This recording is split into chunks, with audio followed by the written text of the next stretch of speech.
Welcome back. Today here at WPBF 25, we're all wearing purple in support of Pancreatic Cancer Awareness Month.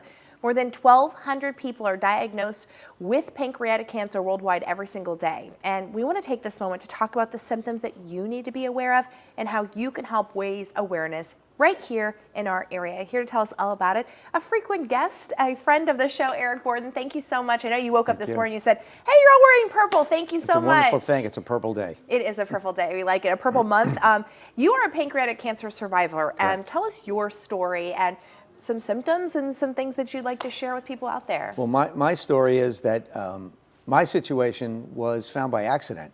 And it was, excuse me, it was just that I had not really any symptoms, but some of my numbers, my blood test numbers weren't correct. So my physician had sent me just for a CAT scan to find out what was what. And lo and behold, I was diagnosed 5 years ago with pancreatic cancer, underwent Whipple surgery at Johns Hopkins up in Baltimore, and I'm standing here today as healthy as a horse. So what are some of the symptoms that some people do end up noticing? So some of the symptoms, which oftentimes can be masked by other diseases as well, so that's something you need to be aware of, is onset diabetes, weight gain, weight loss, jaundice is a big one. Pain in your lower back, pain in your abdomen, that's really bad, a change in your bowel habits.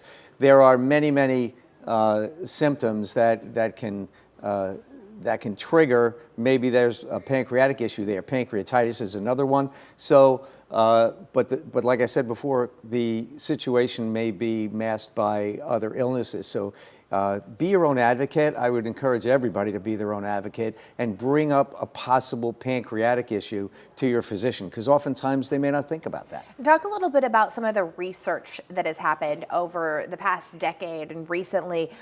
Has there been improvements as far as one, diagnosing and two, treating?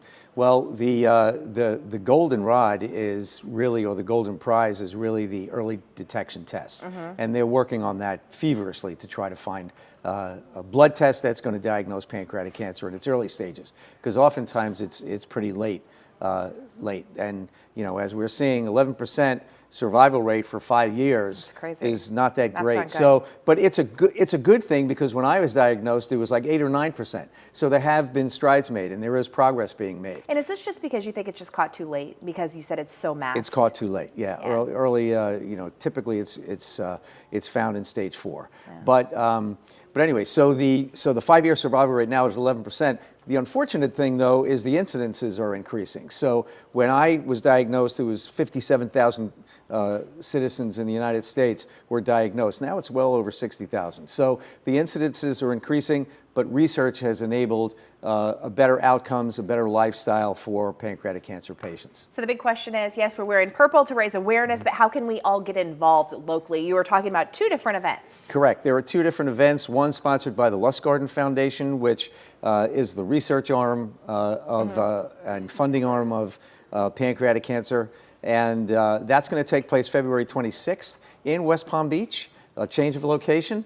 And also the Pancreatic Cancer Action Network holds their annual Purple Stride, and that is also going to be in Palm Beach County, Lower Palm Beach County, in the Boca Raton area, and that's going to take place nationwide on April 29th. And Palm Beach obviously is included in that. That's wonderful, and we've got all the information on our website, so if people are interested, there's time to sign up and to get involved. Sure. Pick a team, form a team, do whatever you'd like in either organization. It raises money, improves outcomes, increases awareness for pancreatic cancer, and we'd appreciate whatever anybody could do. And you always hope that, you know, you telling your story on here on television, that perhaps someone else says, wow, I'm going to ask my doctor, and if you could just save one life, it's all worth it. Be your own advocate. It's very important that you do that. Good information. Eric, thank you so much for joining us. To learn more and to get involved, again, you can head to our website. We've got everything you need to know, WPBF.com.